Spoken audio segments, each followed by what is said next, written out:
Alright, in this video, this is a demonstration with the stock privacy tint along with the front 35% tint looks like. So the stock privacy tint is about 27%.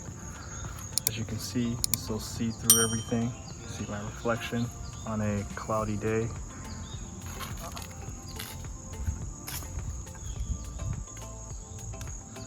So we're going to be upgrading this to Limo tint on the rear.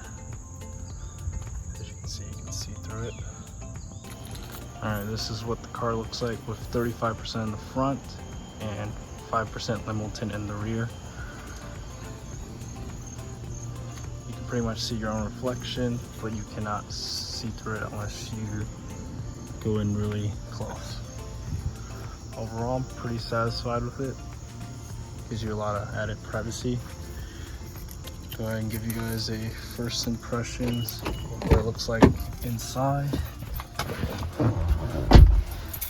Yeah, I'll lock the lights, but you can definitely see through it. It's not showing through on the camera, but it's definitely a lot darker than say in the front here. But you can still see everything just fine.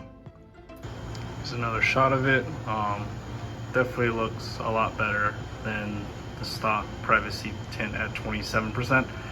And if you guys didn't know, I did the math for the Limo tint, so I got 20%. If you do the math, 0.2 times 0.27 is pretty much 5% tint, which is Limo tint, which is legal in my state, and it looks really good. It goes well with the black on black.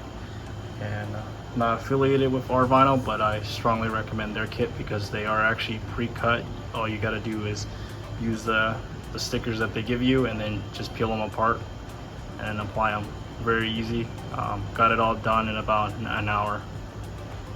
But I will say that you should take your time and do the rear because I rushed this one, so I had to patch that one up, but you cannot see those, so it's not fully cured yet. But huge shout out to 4Runner. I'll leave a link to the kit if you guys want to install that on your 4Runner as well.